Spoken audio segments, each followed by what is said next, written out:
जिंदाबाद जिंदाबाद। किस चीज की बैठक हो रही थी?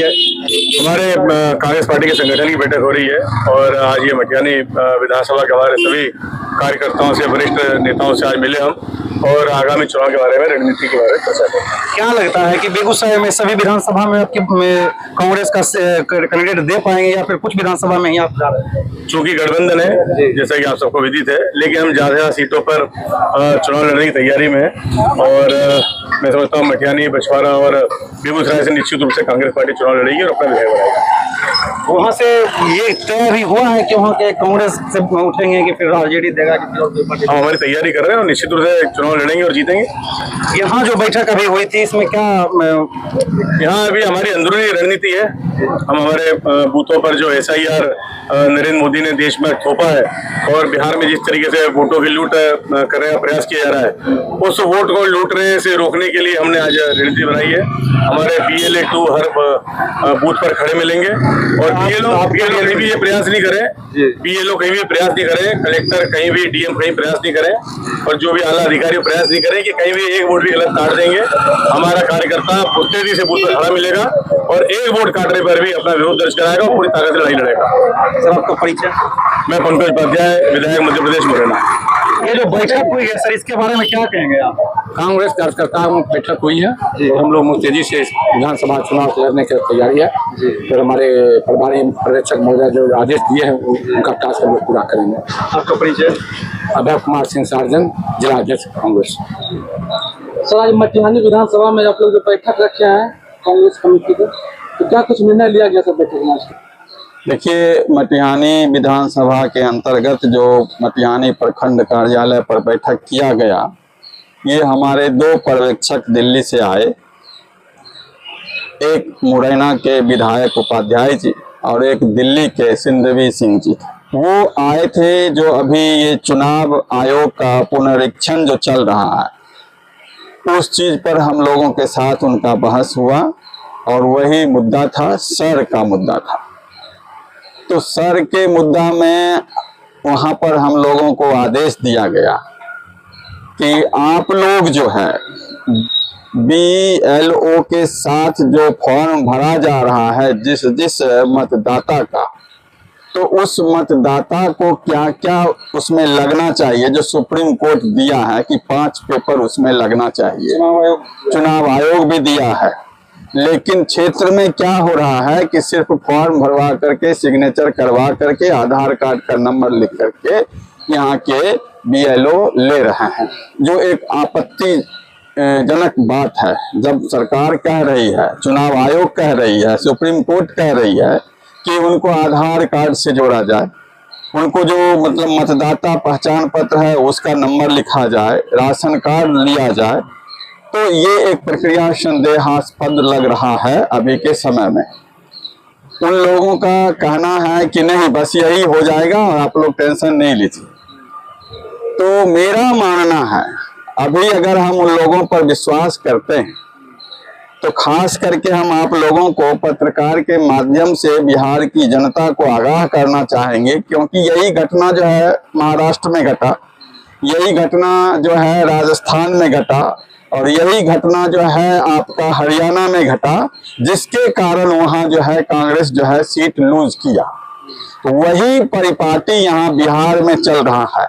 तो पत्रकार बंधुओं से भी हम कहना चाहेंगे कि वो लोग भी सजग रहें, थोड़ा सा देखभाल करें समाज में कि किस तरह से BLO काम कर रहा है, मताधिकार के अधिकारी हमारे CO साहब क्या काम कर रहे हैं। तो उन चीजों पर जो है थोड़ा सा आप लोग भी ध्यान दीजिए।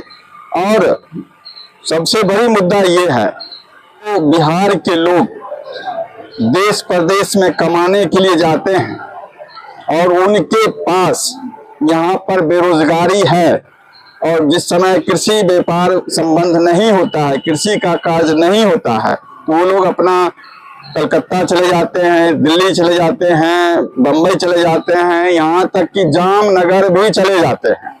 समझ रहे हैं ना? तो वहां जाकर के वो काम करते हैं। अब वर्तमान सरकार उनका यहाँ मतदान पत्र, मतदाता पहचान पत्र को जो है डैमेज करती है, तो क्या बिहार भारत में नहीं है? क्या बिहार प्रदेश नहीं है? क्या यहाँ के लोग जो है देश प्रदेश जाकर कमाएंगे नहीं? जब आप नौकरी नहीं दे रहे हैं, रोजगार नहीं दे रहे हैं, तो बिहार के मजदूर, बिहार के पढ़े लिखे नौजवान, बिहार के जो ये एनर्जी है युवा वर्ग का, वो जा करके प्रदेश में कमाते हैं। तो इनका मेन मकसद है कि उस मतदाता पहचान पत्र को डैमेज करो, पहला। दूसरा ये है कि खास करके जो है माइनॉरिटी वर्ग का जो है वोटर को बांग्लादेश के नाम पर, समझ रहे ना, बदनाम करके उनके मतदाता पहचान पत्र को डैमेज करो। तीसरा उनका ये है कि जो आदमी जिंदा भी है उसके भी यहाँ पर वो मृत घोषित करके उसका मतदाता पहचान पत्र को समाप्त कर देंगे। क्या ये निर्वाचन आयोग की गाइडलाइन है या फिर आप जो बोल रहे हैं बीजेपी का मोटो है, क्या है ये? देखिए, ये जो शब्द आप बोल रहे हैं ये चुनाव आयोग का गाइडलाइन नहीं होता है। अभी चुनाव आयोग है कहाँ? बीजेपी का बी टीम है चुनाव आयोग, समझ रहे ना, बीजेपी का बी टीम है। अभी चुनाव आयोग ये बीजेपी को सीट लेकर के देती है। आप देखे होंगे कि महाराष्ट्र में एक एक फ्लैट में 45-45 हजार वोटर हैं, तो वो वोटर रात में कैसे बन गए? और वहाँ जो बिहार के मजदूर काम कर रहे हैं, जो वहीं घर खरीदे हैं, वहाँ का वो डोमिसाइल लेकर बैठे हैं, उनका नाम वहाँ से हटा दिया गया। तो ठीक ये सोची समझी राजनीति और रणनीति हो रहा है, जिसको जो है बिहार में आने वाले समय में 3 महीने के बाद आप देखिएगा बहुत बड़ा आंदोलन होगा। हम लोग मांग करेंगे कि चुनाव जो है यहाँ कैंसिल होना चाहिए, नहीं तो हम लोग बहिष्कार करेंगे। अगर मतदाता पहचान पत्र से मतदाता का पहचान पत्र हटता है तो हम लोग विरोध करेंगे। बीएलओ से जो सवाल पूछी जाती है, वो लोग गलत तरीके से अगर फॉर्म को फिलअप करते हैं और उनसे अगर सवाल पत्रकार करते हैं तो पत्रकार पे जिला डीएम FIR कर देते हैं, क्या कहेंगे इस विषय में? देखिए, हम आपको कहना चाहेंगे, आप लोग तो प्रबुद्ध वर्ग हैं, अभी तो अघोषित आपातकाल चल रहा है और ये चल रहा है 2011 से ही, समझ रहे ना। भारत में कोई भी प्रजातांत्रिक संस्था जो है, चाहे सुप्रीम कोर्ट हो, चाहे न्यायालय हो, चाहे प्रशासनिक अधिकारी हो, चाहे चुनाव आयोग हो, चाहे बैंकिंग कर्मचारी हो, कोई भी जो है अपने उनके ऊपर पार्टी का आदेश, पार्टी के नेताओं का जो है छत्र छाया रहता है। तो हम इसमें डीएम साहब को क्या दोष दे सकते हैं? जो उनको वहां ऊपर से आदेश मिला होगा वो उस तरह से कर रहे हैं। आज अजीत अंजुम जी के ऊपर FIR हुआ, तह में जाइए तो उसमें कुछ भी नहीं है। तो यहाँ बोलना मना है। यहाँ कहते हैं हिंदू खतरे में है, तब इसका मतलब ये है ना कि आप अपने घर में हैं और खतरे में हैं। तो इसके लिए भी आप सोचिए कि जो ये कौन खतरे में है। हम तो कहना चाहेंगे सिर्फ 2 ही हिंदू खतरे में है, बाकी सब हिंदू सेफ है। विधानसभा चुनाव कांग्रेस लड़ेगी ये बेगूसराय में जो सभी विधानसभा क्षेत्र? देखिए, अभी का जो महागठबंधन, ये फिर हम एक बार और इंटरव्यू में बोले हैं कि राजद का मतदाता जो है वो कांग्रेस का मतदाता है और कांग्रेस का जो मतदाता है वो राजद का मतदाता है। राजद सबसे पहले कांग्रेस के विरोध में ही चुनाव लड़ी थी। अगर आपको मतलब उस समय का कहानी याद होगा तो धीरे धीरे जो है कांग्रेस का मतदाता को वो छीनते चले गए और अभी ये स्थिति है कि अगर कांग्रेस उनको सपोर्ट नहीं करेगी तो दिल्ली वाला हाल हो जाएगा, समझ रहे हैं। तो इन चीज़ों को जो है हम लोग समझते हैं भली भांति। हम लोग शालीनता पूर्वक संगठन में रहते हैं और ये लोग दबंगता पूर्वक रहते हैं। अभी आप हमारा जो देखिए, आप संसदीय चुनाव हुआ, संसदीय चुनाव में कांग्रेस के पास कम से कम 10 सीट आता। आप उतना सीट पर लड़े फिर भी आपको 4 आया और हम 10 सीट में लड़े फिर भी हमको 4 आया। तो वोट का जो है मतदाता का प्रतिशत जो है परसेंटेज मेरा ज़्यादा। तो ये जो है ये हमारे शीर्ष नेतृत्व सोचेंगे, इस पर हम लोगों को कुछ भी बोलना नहीं है। जैसी बहे बयार पीठ तब तैसी कीजिए, जो ऊपर से आदेश होगा वो हम करेंगे। आपका परिचय? मेरा नाम KD हिमांशु है और हम प्रदेश कार्य समिति के वरिष्ठ नेता हैं और भूतपूर्व स्टेट कोऑर्डिनेटर असंगठित कांग्रेस कामगार के।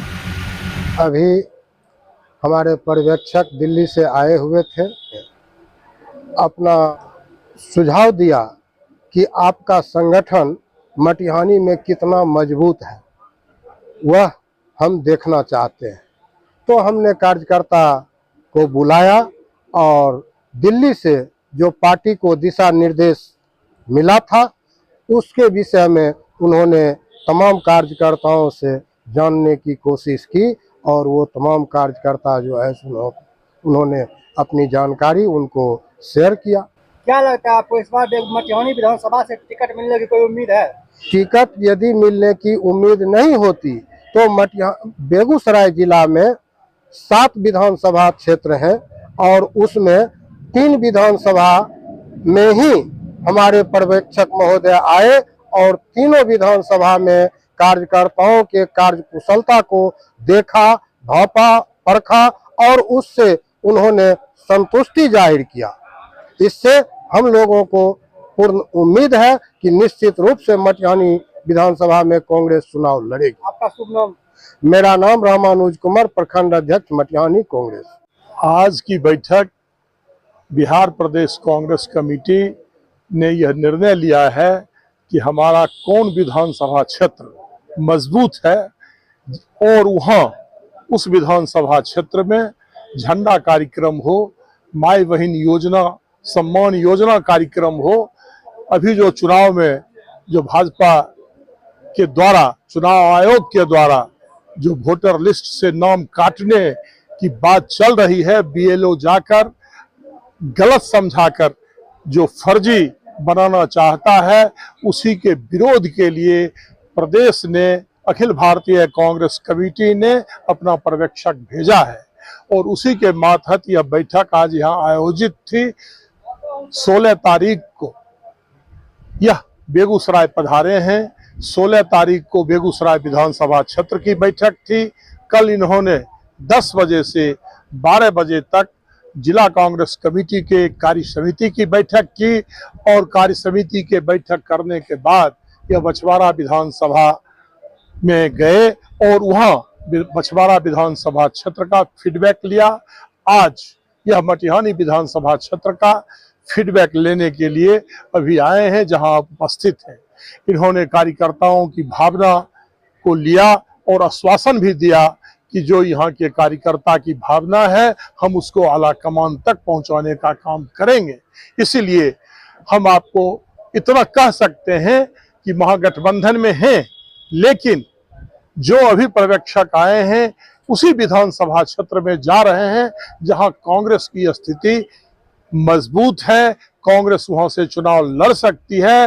वहां जितने पार्टी की योजना है उसका क्रियान्वयन हो रहा है, वैसे विधानसभा क्षेत्र में जा रहे हैं और यह जाकर अखिल भारतीय कांग्रेस कमेटी के अध्यक्ष को अपना रिपोर्ट देंगे। उसके आधार पर महागठबंधन में हमारी लड़ाई होगी और यह सीट का भी आपके सामने में इन्होंने आश्वासन दिया कि जिस ढंग से यहाँ के कार्यकर्ता की भावना है, 20 साल से वो हाथ छाप नहीं देखे हैं, इस बार निश्चित रूप से हम उनको हाथ छाप दिखलाएंगे।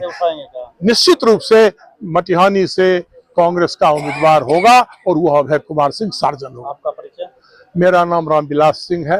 मैं बिहार प्रदेश कांग्रेस कमेटी का सदस्य हूं और बेगूसराय जिला कांग्रेस कमेटी का बड़ी उपाध्यक्ष। देखिए, आगामी विधानसभा चुनाव को देखते हुए हमारे जननायक राहुल गांधी जी बिहार के कोने कोने में जो पलायन की स्थिति बनी हुई है, बेरोजगारी चरम सीमा पर है, भ्रष्टाचार है और चुनाव भी सामने है, हमारे जननायक का ध्येय है कि बिहार में इस बार निश्चित रूप से इंडिया गठबंधन की सरकार बने। इसी को देखते हुए, इसी के परिप्रेक्ष्य में अभी हमारे मटिहानी विधानसभा के सभी प्रखंड जो हैं, सामहो हो गया, बरौनी हो गया, बेगूसराय हो गया, नगर निगम के क्षेत्र हैं और मटिहानी 16 पंचायत, इसके सक्रिय कार्यकर्ता की एक बैठक हुई जिसमें पार्टी पर्यवेक्षक के रूप में मध्य प्रदेश से हमारे दल के विधायक पंकज उपाध्याय जी और गर्वी सिंधवी जी दिल्ली से जो विधानसभा के प्रत्याशी रह चुके हैं, वो पर्यवेक्षक के रूप में यहाँ आए, कार्यकर्ता से विचार लिए। कार्यकर्ता ने एक मत हो करके और हाथ उठा करके इनसे मांग किया कि आप जो 30 साल से हाथ छाप नहीं देखने दे रहे हैं, और यदि अगले एक बार दे दिए, अगले बार फिर गठबंधन की भेंट चढ़ जाती है, कांग्रेस को उम्मीदवार नहीं मिल पाता है, इसको देखते हुए आप ऊपर जाके राहुल गांधी जी के नजदीक मांग रखिए, और वो इंडिया गठबंधन में मांग रखेंगे। इस बार मटिहानी विधानसभा में कांग्रेस का निश्चित रूप से प्रत्याशी हो, इसके लिए। और अंत में दोनों पर्यवेक्षक आश्वस्त भी किए कि हम बच्चा से लेकर बुजुर्ग तक, सक्रिय कार्यकर्ता युवा से लेकर बुजुर्ग तक जो जज्बा देखे हैं, उसको देखते हुए, और वस्तु स्थिति भी हम 3 दिन से समझ रहे हैं, क्योंकि वो 2 दिन पहले यहाँ आए हैं, तो समझ रहे हैं मटिहानी विधानसभा की स्थिति कि यहाँ कांग्रेस के कार्यकर्ता जगे हुए हैं, कांग्रेस के मतदाता जगे हुए हैं। इसलिए इस बार इंडिया गठबंधन के तहत 3 सीट निश्चित रूप से हम मांग रखेंगे, उसमें मटिहानी नंबर 1 पर।